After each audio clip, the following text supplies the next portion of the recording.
we tried to create an environment where, and give an opportunity to the clan itself to make an election.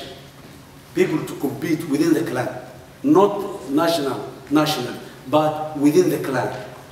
Instead of one elder man writing himself, or writing his relatives, and writing his friends, or writing someone according to his own judgment only, we said the clan comes together and they elect their MP. So I can compete within the clan, he can compete, she can compete. So that's what happened in 2016. So instead of 135 elders, some more than 14,000 people participated in the election of the MPs.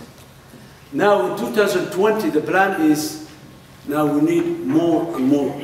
And instead of one place, elections took place in 5 different places. Now in 2020, the plan is, we have opted the proportional representation model, electoral model, and then a closed list, political parties. This is what where Somalia is now moving. Next time, maybe now, as of now, what we want is one person, one vote, but it may not happen again, one person, one vote, but not 14,000 people. This time maybe 1 million or 2 million people will vote. It's not the ideal, but it's a progressive steps taken away. So I would like to conclude here. My friends are looking at me, maybe I take more time to explain this. That is the Somalia of today. And Somalia, one good thing that we have is, we have a couple of elections, different elections at local level and national level. It was not a violent elections. A couple of presidents have been elected, and parliaments have been elected 4 times in different parts. Local parliamentarians and local councils have been elected in different places. There's never been a violence. There was no violence. So that gives us that, yes, it's possible. Somalia, there are something that Somali people has already believed that this is done. There's no chance that one strong man comes and takes the lead and says, I'm the person. We cannot have the Meles Zenawi of Ethiopia, or Yoweri Museveni of Uganda, or Paul Kagame of Rwanda. That chance we missed. We cannot have that strong leader. And the second thing is that we cannot have one group dominates the whole country. That cannot happen, because we tried with different clans, tried, and they failed. Now, it's the democratic way now. Consensus based on rules, elections. So Somalia has got a good chance to become a very democratic and politically stable country. Yes, we are in a vicious circle, which we are trying to break, but once that vicious circle is broken, I think Somalia will be a very, very stable and democratic country with all these opportunities. Reconstruction and development will not take long. Thank you very much.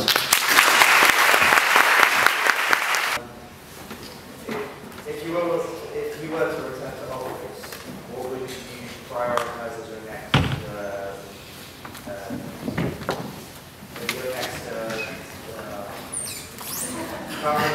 what would you like to do next? As I said, you're right. As I said, always the list is long. So selecting small number as a priority area and emphasizing that is very important. So security will remain priority number 1, the rule of law, public finance management, and the political understanding, where people get together and agree. We pass a lot of legislations, but implementing those legislations in the ground and making people believe those legislations and the institutions that are implementing is very important. So political, because why? Because the rules of the game of the politics is not set. We have been 21 years, the country was controlled by military dictators. So what we know is a highly centralized system of governance. Everything is controlled in the capital city. If a policeman has to be transferred, it will be transferred from there. If an elementary teacher is to be transferred, it will be transferred.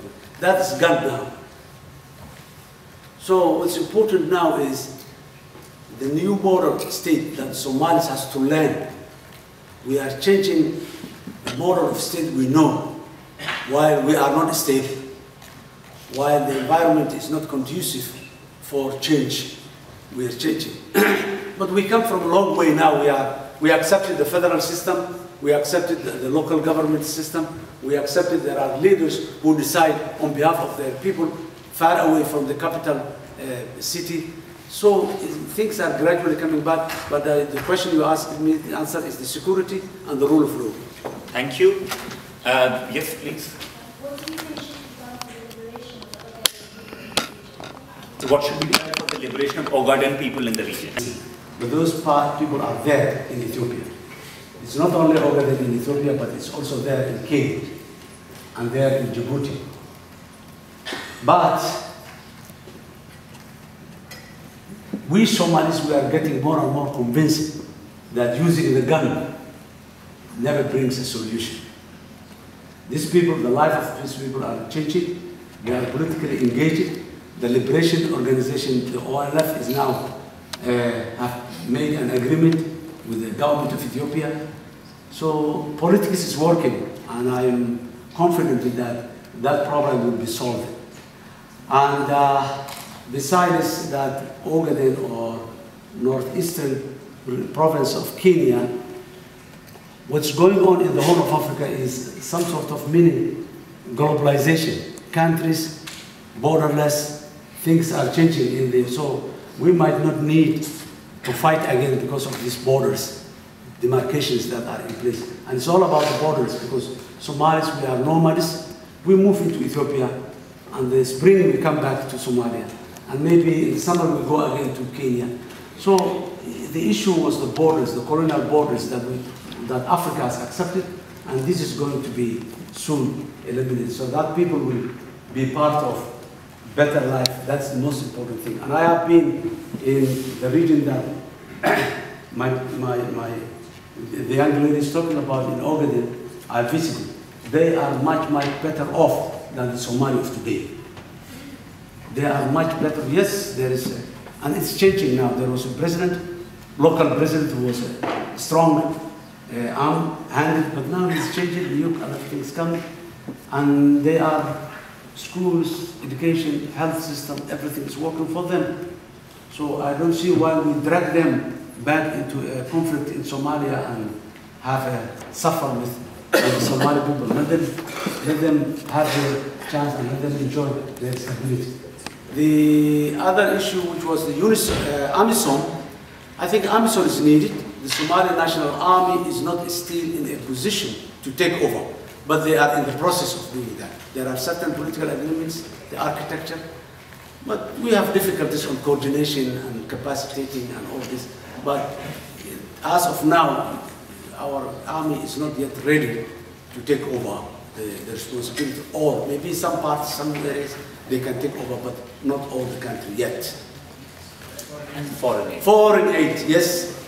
You know, sometimes you hear about the remittances that Somalia gets, $1.5 billion remittance a year, one of the biggest remittances in the African continent, or in the East Africa and all of Africa. But you know, this remittance, the way it comes, it's not amount of money that goes together and can be done in a project. It comes to be $100, $100, $100. You add up and then it becomes $1.5 billion. Yes, this is a lifeline. It's one of the reasons why many people are studying in the schools, one of the reasons why many people are studying in the universities, why some private clinics are operating, because the diaspora is helping their relatives back home. So it's useful, it's absolutely great. And it has to continue.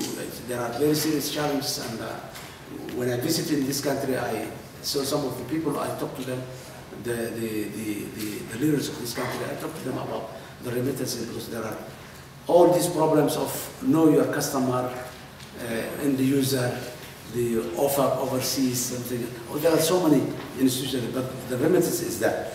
But what else is there is also the livestock and the export. I was telling you, in 2015, Somalia exported 5.5 million herds of livestock.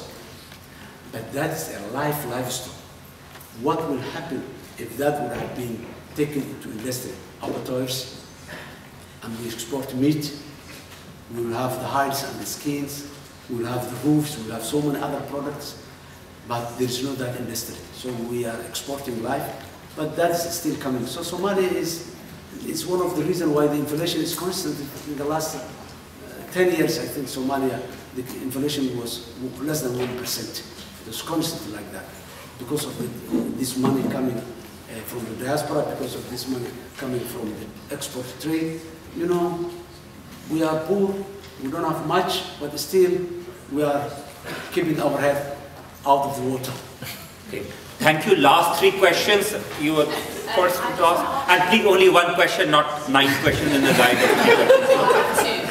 Okay. I just want to ask, do you think Somaliland and Somalia will ever unite? And what is your opinion on Somaliland?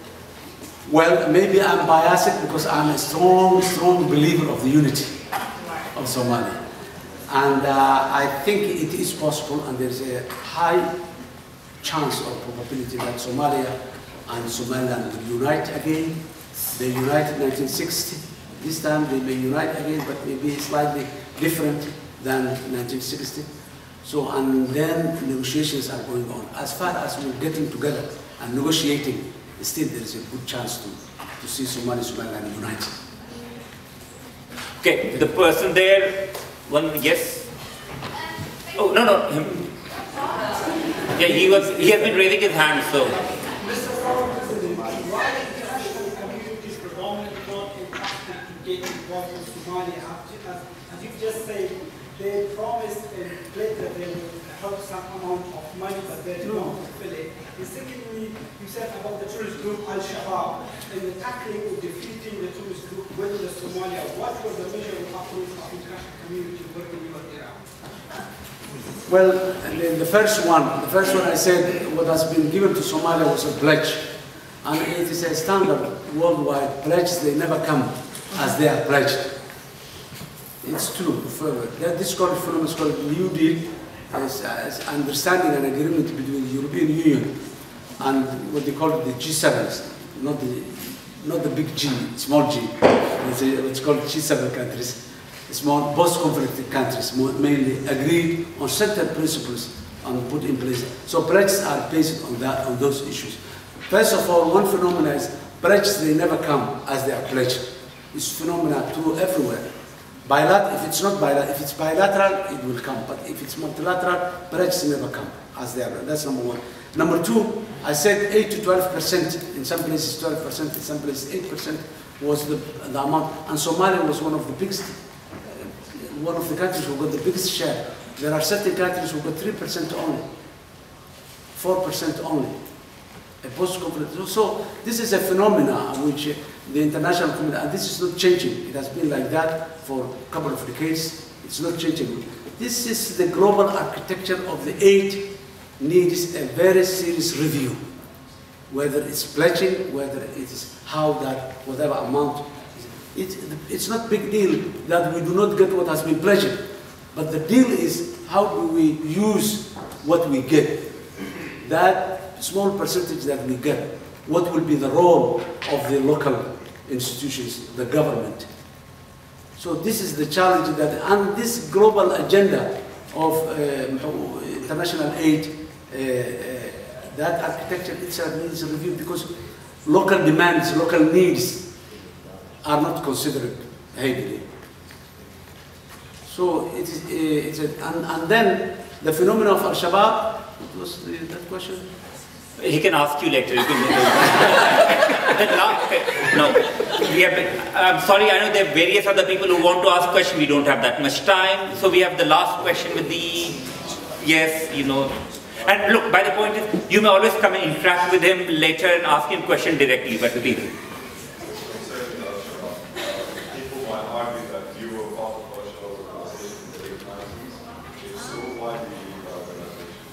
You could hear? I didn't hear. Okay. He was saying that some people may argue that you are part of Al-Shabaab organization in 1990s. And what's the question? Is that an accusation or question? No, it's a Question, okay. I mean, your relation with Al-Shabaab organized in 1990s. Well, this is a very funny question. I don't know what to answer because leave Al-Shabaab, who's branded as a terrorist organization. I have never been part of any religious group even. I'm a Muslim, dedicated one, practicing one, but never been part of any specific organization of Islam, let alone Shabaab who kills and kills.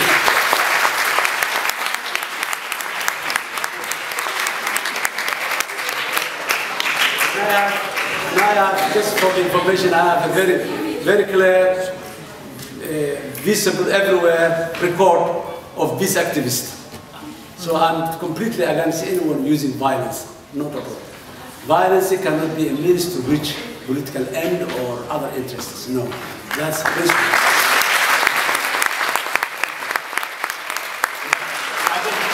My apologies to those who wanted to ask questions, but we don't have time. As you can see, only thing I would say to His Excellency again is, and within this university we have got Center for Study of Democracy. We have got a lot of expertise in studying different aspects of democracy. We offer partnership, because what I learned from you, apart from various other things, is the way in which democracy is not an end goal, it is a process. And we can learn from Somalia in terms of within CSD, Center for Study of Democracy, and the university, and I'm sure you can sort of maybe gain from our study different other parts of the world. On that note, let me thank you all for your patience and for your excitement and work.